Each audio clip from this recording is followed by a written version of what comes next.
రాగా ఎక్కడ? ఇంత లేట్ అవుతున్నా తను రాదేంటి? ఆల్రెడీ చెప్పాను కదా ఇవాళ అబ్రాడ్ క్లయింట్స్ వస్తున్నారు, త్వరగా రావాలి అని. అయినా ఈ అమ్మాయిలందరూ ఇంతే, అస్సలు టైం సెన్స్ ఉండదు. రాగాని మాత్రం అని ఏం లాభం? Excuse me. అమ్మయ్య వచ్చింది. హే రాగా, ఇంత లేట్ ఏంటి? I told you know you have to come fast అని. ఆహా, నా లేట్కి రీజన్ మీకు తెలీదా? నేను ఎంత వద్దన్నా మీరేగా నన్ను నైట్ డిన్నర్ కానీ బయటికి తీసుకొని వెళ్ళారు. మళ్ళీ కొత్తగా అడుగుతారేంటి? రాగా, డిన్నర్ అవ్వగానే వెళ్ళిపోయావు నువ్వు. వచ్చావన్న పేరే తప్ప ఇంకేముంది? పెద్ద ఏదో నాతో టైం స్పెండ్ చేసినట్టు చెప్తున్నావు. నీపై ఎప్పుడు నేను ఇంట్రెస్ట్ చూపించడమే తప్ప నువ్వు మాత్రం నన్ను అస్సలు పట్టించుకో. హే ఆయుష్, వీఆర్ ఇన్ ద ఆఫీస్. ఏదైనా మాట్లాడే ముందు ఆ విషయం మర్చిపోకండి. Sorry girl. సరే, ముందు వెళ్ళి ఆ క్లయింట్ సంగతి చూడు. వాళ్ళు నీ కోసం వెయిట్ చేస్తున్నారు అక్కడ. ఈ ప్రాజెక్ట్ మాత్రం ఎట్టి పరిస్థితుల్లో మనకే రావాలి. జస్ట్ ట్రస్ట్ మీ ఆయుష్. ఇక్కడ ఉన్నది రాగా. ఖచ్చితంగా ఈ ప్రాజెక్ట్ మనకే వచ్చి తీరుతుంది. మీరు సెలబ్రేషన్స్కి ప్రిపేర్ అయిపోండి. నీ టాలెంట్ గురించి నాకు ఆల్రెడీ తెలుసు రాగా. అందుకే నీకు చిన్న బ్రేక్ కోసం 5 days మాల్దీవ్స్ లో హాలిడే ట్రిప్ బుక్ చేశాను. నేను ట్యూస్డే మార్నింగ్ నీతో జాయిన్ అవుతా. అప్పటి వరకు నువ్వు చిల్ అవ్వచ్చు. అప్పుడే మీకు అంత ప్లానింగ్ అవసరమా ఆయుష్? మీ వైఫ్కి తెలిస్తే అప్పుడుంటుంది మీకు. అనవసరంగా ఆమె నన్ను తిట్టుకుంటారు. ప్లీజ్ అవేం వద్దు, క్యాన్సిల్ చేసేయండి. రాగా, అనవసరంగా నువ్వు భయపడుతున్నావు. ఇంకెంత? 6 months లో నా డివోర్స్ వచ్చేస్తుంది. నువ్వు ఆల్రెడీ నాతో పెళ్లికి ఒప్పుకున్నావు. ఇంకా మనం ఎందుకు తనకి భయపడాలి? తన విషయం నేను చూసుకుంటా గానీ నువ్వు మిగతా పనులు చూసుకో. పెళ్ళి అయ్యే వరకు మీతో ఫిజికల్ రిలేషన్షిప్స్ నాకు ఇంట్రెస్ట్ లేదని ఆల్రెడీ మీతో చెప్పాను Ayush. So please leave me. నాకు ఇంట్రెస్ట్ లేనివి నాపై రుద్దకండి. రాగా, నేను నిన్ను పెళ్లి చేసుకుంటానని నీకు తెలుసు. నేను నిన్ను నా నుంచి దూరంగా వెళ్ళనివ్వనని నీకు తెలుసు. నాపై నీకు ఎంత ఇంట్రెస్ట్ ఉందో నాకు తెలుసు. అయినా ఎందుకు నా ముందు బయటపడకూడదని ఇంతగా నటిస్తావు? సరే, నీకు ఇష్టం లేకుండా నేను ఏది ఫోర్స్ చేయను. ఇవన్నీ తర్వాత మాట్లాడదాం. ముందు నువ్వు వెళ్ళు. నీ మీటింగ్ అయ్యాక నాకు టెక్స్ట్ చేయి, అప్పుడు నేను వస్తాను. థ్యాంక్స్ ఫర్ అండర్స్టాండింగ్ ఆయుష్. మీరు నన్ను ఇబ్బంది పెట్టారని నాకు తెలుసు. ఇప్పుడు నిన్ను వెళ్ళనిస్తున్నాను, బట్ తర్వాత మాత్రం నిన్ను వదలను రాగా. ఎందుకంటే నువ్వు నా లక్కీ చారు.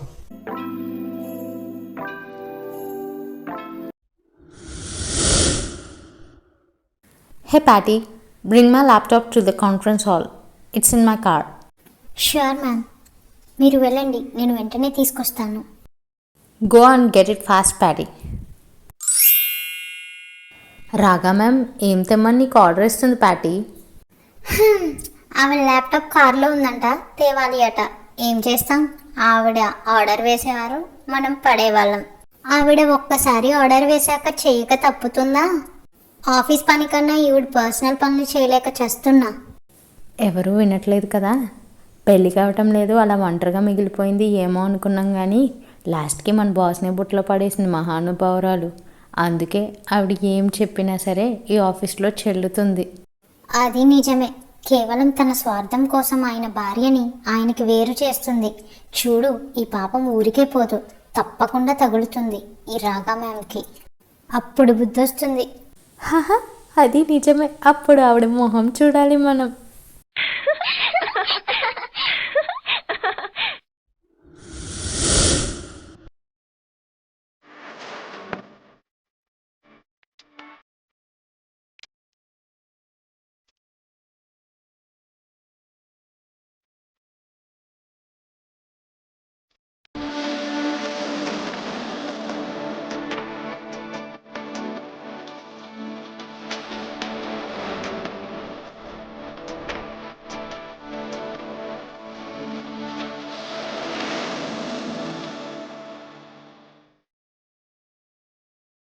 Okay, we are ready to work with you. Thanks for partnering with us, mister Bhushan.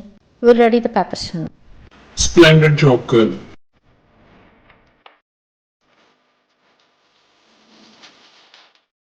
I know నువ్వు ఎలా అయినా ఈ ప్రాజెక్ట్ తీసుకొస్తావని, బ్యూటీ విత్ బ్రెయిన్ అని మరొకసారి ప్రూవ్ చేసుకున్నావు. పొగిడింది చాలు. మీరు హ్యాపీ కదా? మామూలు హ్యాపీ కాదు. నీకు ఆల్రెడీ తెలుసు నాకు ఈ ప్రాజెక్ట్ ఎంత ఇంపార్టెంటో. ఈ ఒక్క ప్రాజెక్ట్ తో మనం అబ్రాడ్ లో కూడా మన కంపెనీని ఎక్స్పాండ్ చేయబోతున్నాం. But the whole credit goes to you Raga. So ask me anything girl, I will give you for sure. మిమ్మల్ని అడిగే టైం ముందు చాలా ఉన్నాయి. సో ఇప్పటికైతే ఏమి వద్దు. హే కమ్ ఆన్ రాగా, నీ ప్లేస్ లో కనుక వేరే వాళ్ళు ఉండి ఉంటే నేను ఇచ్చే ఇంత మంచి ఆఫర్ అస్సలు డినై చేసేవాళ్ళు కాదు. బట్ నువ్వేంటి నేనే ఇస్తానంటే వద్దు అంటున్నావు? I'm least bothered about your gifts Ayush, because I'm Raga. I'm different from the rest. అది మీకు కూడా తెలుసు. Yes I know. Okay Ayush, నేను వెళ్తున్నా, కొంచెం వర్క్ ఉంది. ఓకే రాగా, forgot to tell you, get ready for your trip.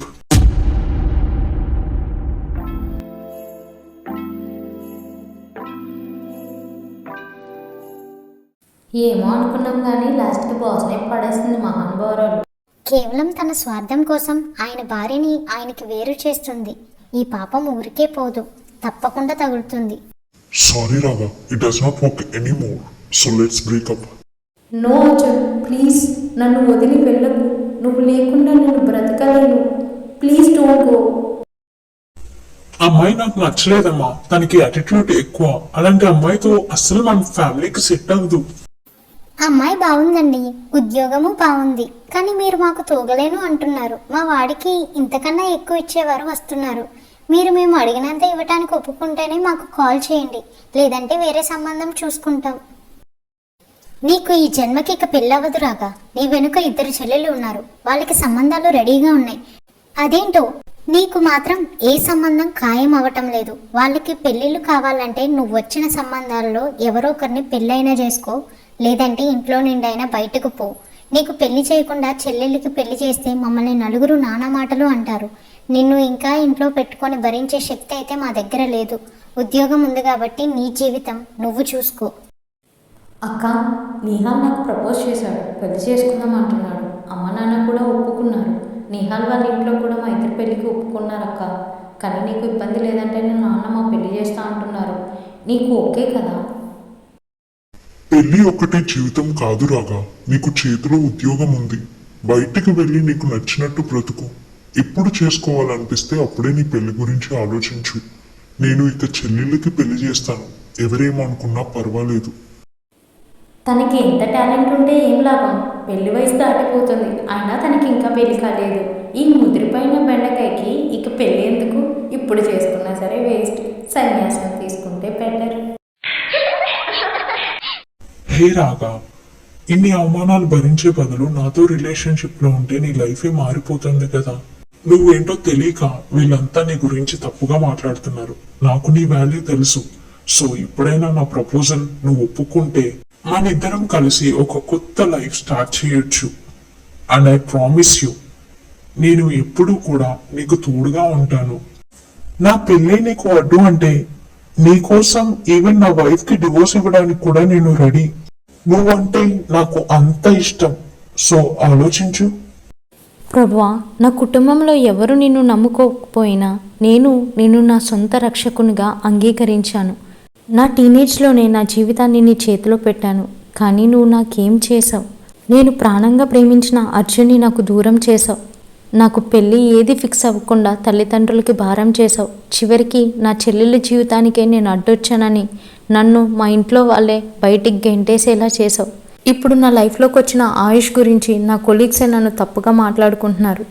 నేను ఎప్పుడైనా ఇలాంటి జీవితం జీవించాలని కోరుకున్నానా? లేదే. ఎప్పుడు నా జీవితంలో ఎవరికి నేను హాని చేయలేదు. కానీ నాకు హాని చేయని వారు లేరు. నా కాళ్ళపై నేను నిలబడాలనే రేయింపగళ్ళు కష్టపడుతుంటే నేను పడుతున్న ప్రయాసం మర్చిపోయి నా పెళ్ళి లేట్ అంటూ నా పర్సనల్ లైఫ్పై దాడి చేశారు. నన్ను నేను ప్రూవ్ చేసుకోవాలని ప్రపంచంతో పరిగెడుతుంటే ఆయుష్ నా వెంట పడ్డాడు. నేను తన ప్రపోజల్కి ఒప్పుకోక రిజైన్ చేసినా సరే తను నన్ను వదలలేదు. ఎక్కడ జాబ్ దొరకనివ్వక టార్చర్ చేశాడు. ఇటు ఇంట్లో వాళ్ళు అర్థం చేసుకోకపోగా అటు జాబ్ లేకపోతే నా పరిస్థితి ఏంటి అని భయపడి తప్పక తన ప్రపోజల్కి ఒప్పుకున్నాను. కానీ పెళ్ళి అని ఒక కండిషన్ పెట్టాను. పోనీ తనకి నాపై ఉన్నది ప్రేమ అంటే కాదు. ఇప్పుడు ఆయుష్ అయినా నా వెంట పడేది నాపై ప్రేమతో కాదు, నా బ్రెయిన్ వెంట అని నీకు తెలుసు.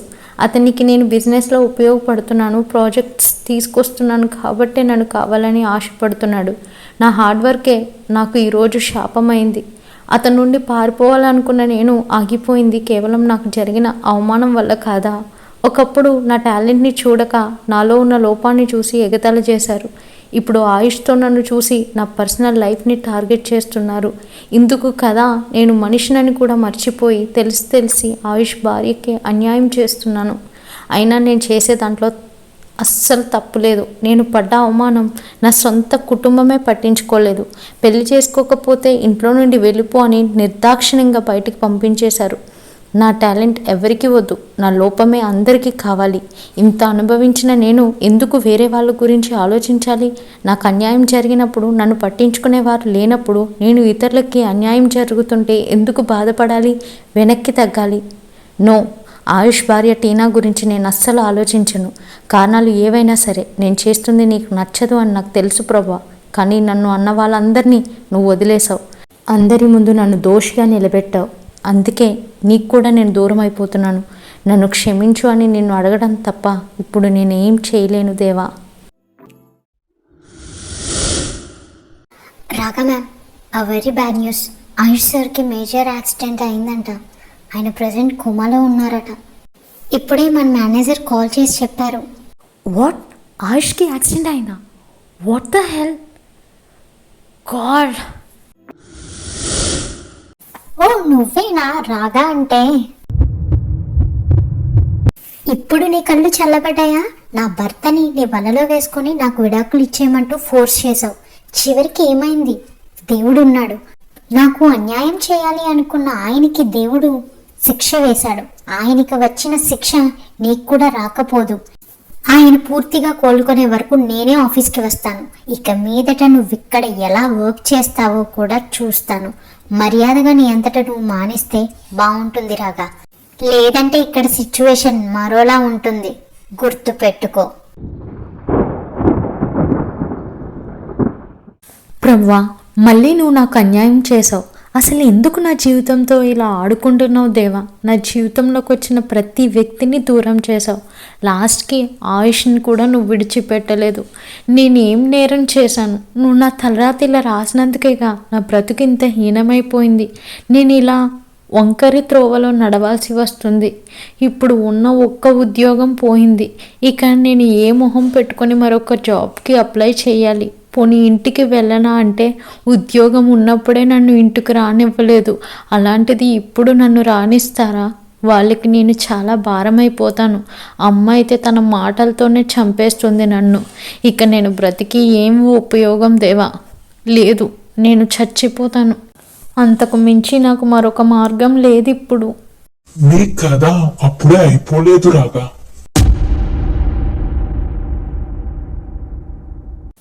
నేను ఇక బ్రతకడం వృధా. నాలాంటి పాపులు బ్రతికి ఉండి ఎవరికీ ఉపయోగం లేదు. ఇక నేను చచ్చిపోవడమే కరెక్ట్. నేను చేస్తుంది తప్పని నాకు తెలుసు దేవా. అయినా నాకు ఇలా చేయక తప్పట్లేదు. నన్ను క్షమించు. హలో మేడం గారు, ఎవరండి మీరు? ఇంత చీకట్లో ఆ గట్టుపై నుంచుని ఉన్నారు. మీరు నుంచున్న చోటు చాలా ప్రమాదం. పొరపాటున కాలు గనుక జారిందో ఒక్కసారిగా వాగులో కొట్టుకుపోగలరు. దయచేసి మీరు అర్జెంటుగా బయటికి రండి. ఓయ్, ఎవరు నువ్వు? అయినా ఇక్కడికి ఎలా వచ్చావు? రావడమే కాదు, నాకేంటి ఉచిత సలహాలు ఇస్తున్నావు? అయ్యో, ఇప్పుడు నా గురించి మీకు ఇంట్రొడక్షన్ ఎందుకులే గాని ముందు మీరు బయటికి రండి. ఎక్కడ మీ కాలు జారుతుందో అని ఇందాక నుంచి టెన్షన్ పడుతున్నాను. హే, అవన్నీ తర్వాత. ముందు నువ్వు ఇక్కడికి ఎలా వచ్చావో అది చెప్పు. అయ్యో, చెప్తేనే గాని వదిలేట్టులేరే. అసలే అర్ధరాత్రి, పైగా ఆడపిల్ల ఇలా చీకట్లో గట్టుపై నించుంటే ఏ అఘాయిత్యం చేసుకోబోతుందో అని భయమేసి వచ్చాను. రావటం తప్ప అండి? అబ్బా, ఎవరి తను కరెక్ట్గా టైంకి వచ్చాడు. హే, ఎవరు నువ్వు? నాకు నిజం చెప్పు. కొంపదీసి నిన్ను ఆ టీనా గాని పంపిందా నన్ను చంపేయమని? టీనానా? ఇంతకీ ఆ ఆంటీ ఎవరు? ఆంటీయా? Hey sorry, please don't mind. పర్వాలేదు, నవ్వేసి లోపల దాచుకోకు. సర్లే గాని ఇంతకీ నువ్వెవరు అది చెప్పు ముందు. అబ్బా, నా గురించి ఎందుకులే గాని ముందు నువ్వెవరో చెప్పు. అయినా నువ్వు ఈ టైంలో ఎందుకు ఇక్కడికి వచ్చావు? నా గురించి చెప్పడానికి ఏముంది, ఒక నిస్సహాయ స్థితి గుండా వెళ్తున్న ఒక మామూలు మనిషిని. నువ్వు రావడం గనుక కొంచెం లేట్ అయి ఉంటే బహుశా నేను ఇంకెప్పటికీ ఎవరికి కనిపించకపోయేదాన్నేమో. ఓహో, అయితే కరెక్ట్ టైంకి వచ్చానన్నమాట. ఏంటి ఏదో అన్నట్టున్నావు? ఏం లేదులే గాని చూస్తుంటే ఇంత పోష్ గా డిగ్నిఫైడ్ గా ఉన్నావు. అయినా ఇప్పుడు నీకు చచ్చిపోయేంత కష్టం ఏమొచ్చింది? ప్రతి వ్యక్తికి మనిషి పై రూపం కనిపిస్తుంది కానీ మనసు కనిపించదు కదా. ఆ మనసు కూడా పైకి కనిపిస్తే బాగుండు. సగం మందికి వాళ్ళ లోపల దాచుకున్న బాధ నోటితో బయటికి చెప్పుకునే భారం తప్పుతుంది. నిజమే. బైబిల్లో ఇలాంటి సంఘటన ఒకటి ఉంది తెలుసా? The women of Samaria. Yesayya దాహంతో బావి దగ్గరికి వస్తే కరెక్ట్ గా అదే టైంలో ఆమె అక్కడికి ఒక కుండ పట్టుకొని వచ్చింది. కానీ తన మనసులో బాధ ఏసయ్యకి ఇట్టే అర్థమైపోయింది. ఇఫ్ ఐఎమ్ నాట్ రాంగ్, నువ్వున్న పరిస్థితి కూడా అదేనేమో, ఎవరికి తెలుసు? అంత కరెక్ట్గా ఎలా చెప్పగలిగావు? అసలు ఎవరు నువ్వు? నిజానికి విషయం అది కాదు రాగా. నువ్వు చేసింది ఎంతవరకు కరెక్ట్ అది చెప్పు. నిజంగా నువ్వు చేస్తున్న పని నీ మనసుకైనా నచ్చుతుందా? ఎందుకు మనసు చంపుకొని నీలో ఉన్న మనసాక్షిని చంపుకుంటూ నీవు నమ్మిన దేవునికి దూరంగా వెళ్ళిపోతున్నావు? కనీసం ఈ ప్రశ్నకి జవాబు నీ దగ్గరైనా ఉందా? ప్రభా, నువ్వే కదా. నా కోసం మనిషిలా దిగిరావటానికి ఒక్క నిమిషం పట్టని నువ్వు ఇన్నేళ్లలో నా కోసం ఒక్క వ్యక్తిని పంపలేకపోయావా ప్రభువా? చూడు రాగా, నువ్వు దేవుని దగ్గర అడిగింది దేవుడు నీకు ఇవ్వలేదు అంటే దాని అర్థం నువ్వంటే దేవునికి ఇష్టం లేదు అని కాదుమా. దేవుడు కోరుకున్న రాగాగా నువ్వు ఇంకా మారలేదు అని అర్థం.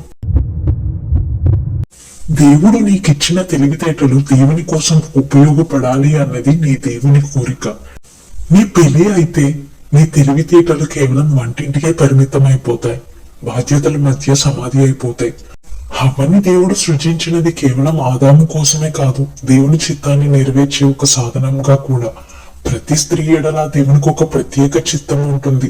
ఆ చిత్తం ప్రతిసారి వివాహమే కాదు, అంతకు మించి ఉండవచ్చు.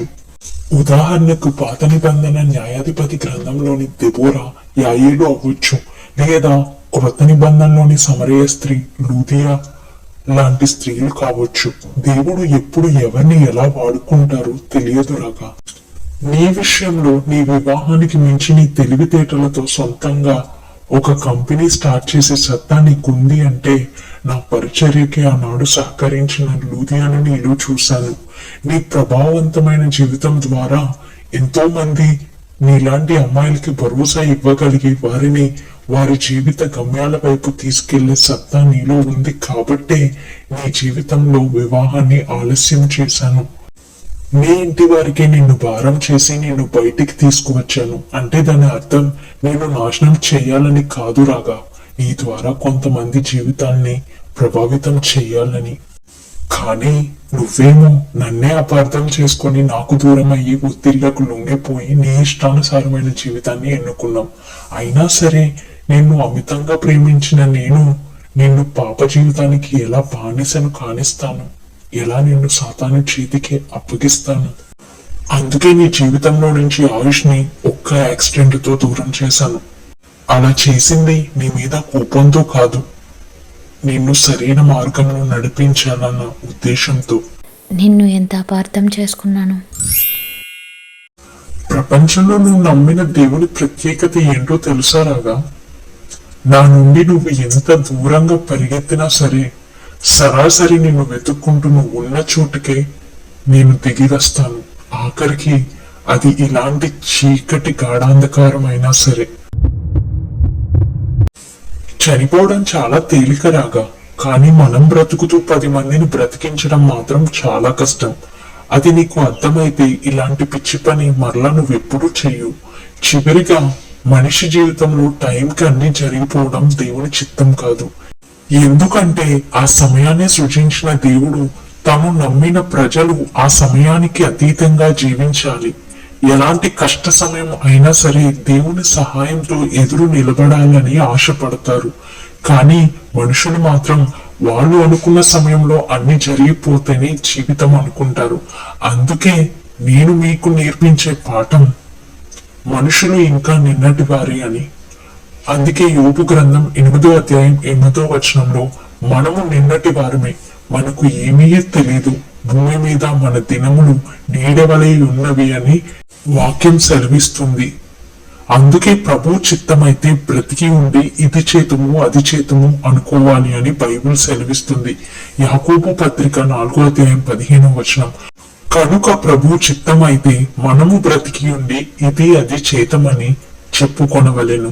దాని అర్థం సమయాన్ని ఆ సమయంలో భూమిపై ప్రయాణిస్తున్న ప్రజలు తన ఆధీనంలో ఉన్నారు అని దేవాది దేవుడు సర్వమానవాళికి గుర్తు చేస్తూనే ఉన్నాడు. నన్ను క్షమించు ప్రభా, పరలోకానికి నీకు వ్యతిరేకంగా నేను పాపం చేశాను. నీవు చేసిన పాపములకు శిక్ష నేను ఎప్పుడూ సిలువలో భరించాను రాగా. నీ అపరాధానికి నేను నా ప్రాణం పెట్టి నిన్ను నా రక్తంతో సంపాదించుకున్నాను. ఎందుకంటే నువ్వు నా కోసం బ్రతకాలి అని, నీ జీవితం ద్వారా నన్ను అనేక మందికి పరిచయం చేయాలి అని. కనుక భయపడకు. ఇకనైనా వెనుకున్న వాటిని మరిచి ముందున్న వాటి కొరకు పరిగెత్తురాగా. అప్పుడు నా సమయంలో ప్రతిదీ నిన్ను వెతుక్కుంటూ వస్తుంది. తప్పకుండా ప్రభువా, నా కోసం నేనున్న స్థితికి దిగివచ్చిన నీ కోసం ఇక మీదట నా శేష జీవితం అంతా గడుపుతాను. అంతేకాదు, నువ్వు కోరుకున్నట్టే నా జీవితం ద్వారా నిన్ను అనేక మందికి పరిచయం చేస్తాను. నీ రక్తం ఇచ్చి నన్ను సంపాదించుకున్నావు గనుక నేను ఇక మీదట నీకు మాత్రమే సొత్తు. ఇదిగో దేవా నా జీవితం, దాన్ని నేను సంపూర్ణంగా అంగీకరించు. ఆమేన్.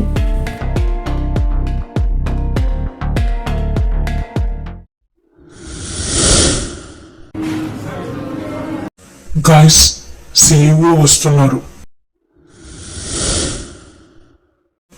కంగ్రాచులేషన్స్ రాగా ma'am.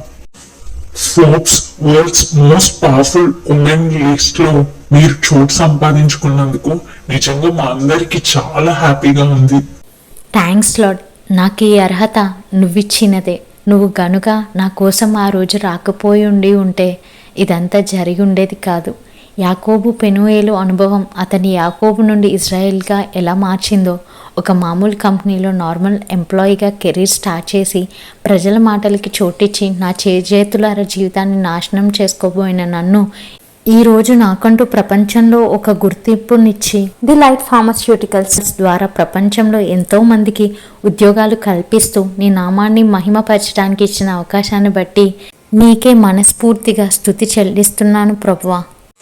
Ma'am, forgot to tell you, మీ would be R&D chairman mister Noel greeting మరియు బుకే పంపించారు. మీ ఛాంబర్లో పెట్టాను. Okay, I'll see it.